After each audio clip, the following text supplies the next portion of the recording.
So you clicked on this video because I'm assuming you just had a cheat day, cheated on your diet. Probably most cases ate too much, right?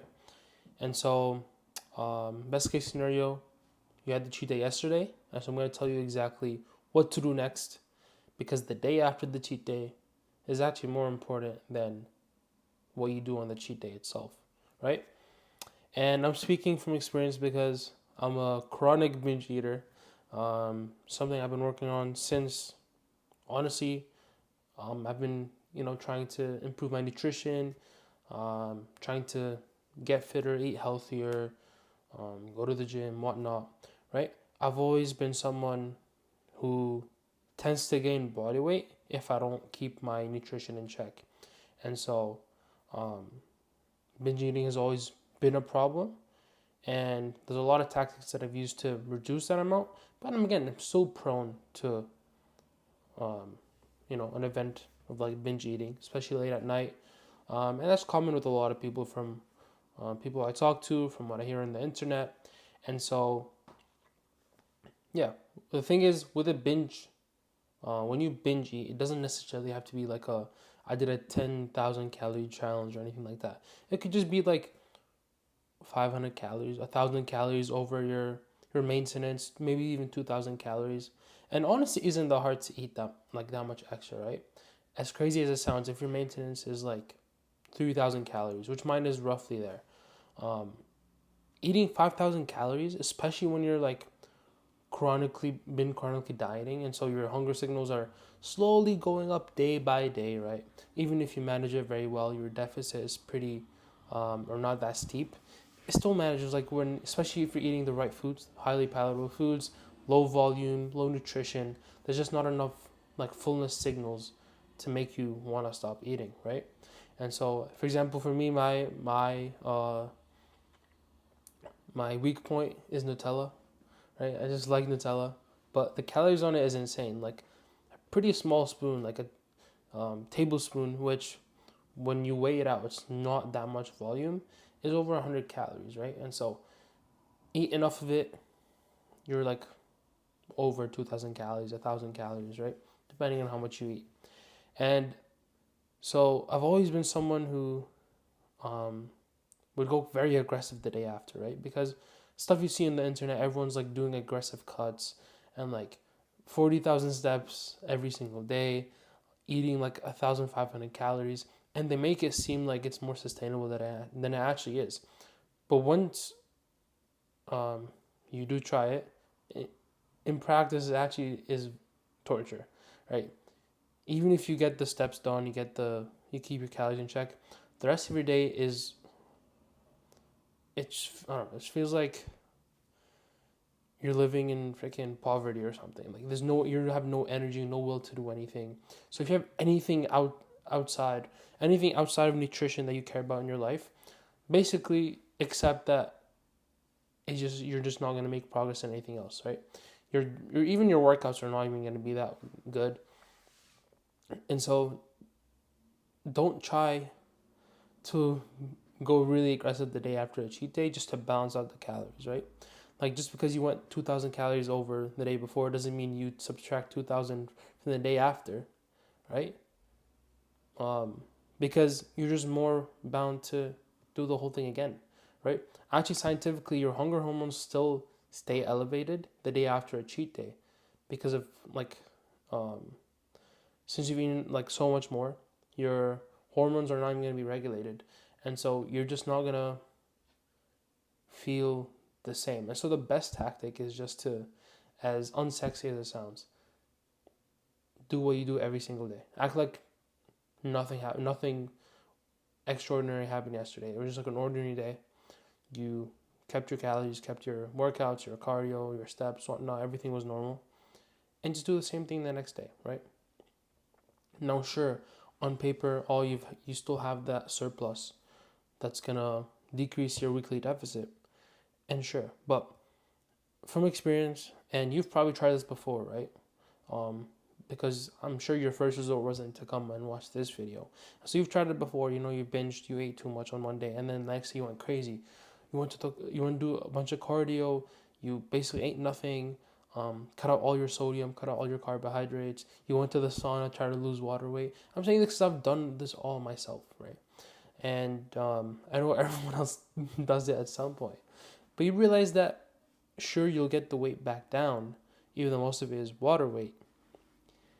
Like the next week or even a few days later, just from all the fatigue you build up, your body's gonna force you to freaking eat it back because of all the hormone dysregulation, right? You're just gonna feel really hungry, really tired, and your willpower is not gonna be enough to stop you from going through the cycle once again. And so, what I do now, which has definitely reduced my binge eating by a lot, is first of all, kind of fix the problem from the start. Don't go super aggressive with your diet. Don't go above 500 calorie deficit, right? I don't know why I used to do like 1,000 calorie deficits, and sure, I would lose weight. A lot of it would be muscle anyways, so my strength would go down, but my life was just not good. I didn't feel good day to day, right? I just always had a frown, never would smile, didn't have the energy to like talk to anyone. And end of the day, I lost a good amount of muscle even while losing fat. And so was it worth it?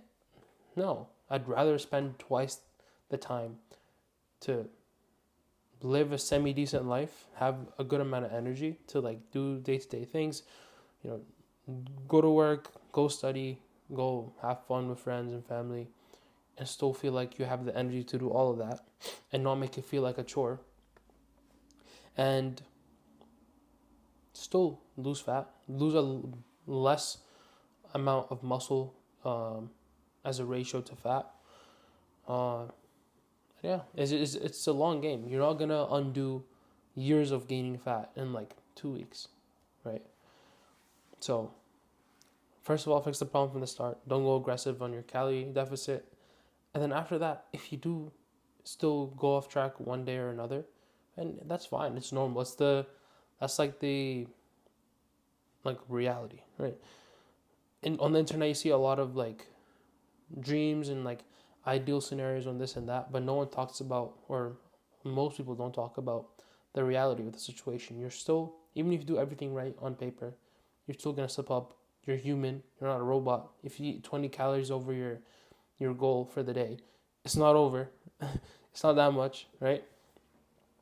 And so just accept it. You ate 1,000, 2,000 calories over yesterday. It's okay. Move on. Most of it is water weight. Let's say you gained 5 pounds in a day, which again, it's not that crazy if you think about most people cheat on like with like a bunch of carbohydrates, a bunch of processed food which is also high in sodium. So sodium and carbohydrates store a lot of water weight, right? Each gram of glycogen stores 3 grams of water, right? That's why your muscles look more pumped the next day as well, right? Because it's not, most of it isn't fat. Like if you think about it, 2,000 calories, right? Let's say all of that went into fat storage. That's just over half a pound of fat.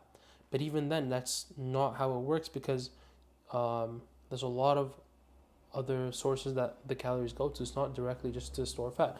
You feel more energetic when you eat a lot of food, right? You get warmer, right? You get hotter, your body produces more heat, and that's where some of the calories go. You feel more energy, and so you start moving more, and that also burns energy. And so no, 100% of the calories go to fat storage. But let's say even if it did, half a pound of fat, end of the day, it's not that deep. It'll set you back about like 3-4 days. It's not that crazy, right? Unless you're prepping for like a bodybuilding show, which most of you aren't. And even if you are, you probably should set your goal further apart so that you don't have to crash diet in like a month from the show. So stay normal, act like nothing happened. Go back to everything that you were doing normally before, because it's gonna be the fastest way to restore your hormone levels, right? And your energy, your willpower, and that's exactly how you make your diet more sustainable. Actually, matter of fact, what I do now, right, is I use the extra calories to go even harder in my workouts, right? The strength like gains that you see in just with a bit more glycogen that bit more water weight that's stored in your muscles, it's crazy. You do feel it. Like you'll get the extra reps, sometimes even extra 2 reps, right? If you compare like working out while being in a deficit and a little bit tired, and then the day after where you just feel a lot more focused because there's so much more glycogen storage in your muscles. So you just push harder. And so why not use that to then get the extra bit of gains in muscle growth or muscle maintenance, right? Instead of pushing yourself with cardio um, and going crazy, getting more fatigued, which is going to make you binge again. Just push harder in your workouts and keep everything else normal. That's my best advice, and it's again stuff that I apply to my life. Right, that's what's made me reduce my binge eating frequency by a lot, and even like my binge levels are a lot less than before. Like before, I just starved myself for like weeks and weeks on end, and then I'd have like a crazy 3 days where I eat everything on the face of the planet, right? Whereas now, even like 1,000 calories is good enough most of the time, right? I do have my crazy moments, but most of the time, it's pretty chill, and then you just move on, right? And so that's exactly what you should do after a binge eating event or episode. And yeah, that's exactly how you avoid it from happening every single week, every single 2 weeks, right? So again, that's exactly what you should do after you binge eat. Stay healthy. I'll see you next time.